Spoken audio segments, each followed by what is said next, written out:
Narito na nagbabagang balita sa oras na ito.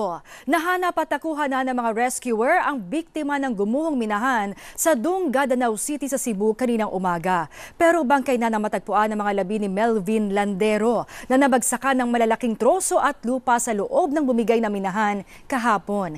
Labis ang hinagpis ng mga magulang ng biktima na napag-alamang isang buwan pa lang nagtatrabaho bilang minero.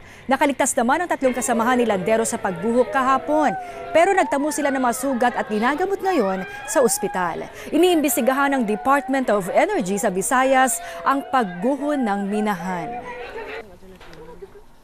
Manatiling nakatutok sa ABS-CBN para sa iba pang nagbabagang balita. Ako po si Maan Macapagal. At narito na mga balitang dapat abangan mamaya sa TV Patrol Weekend.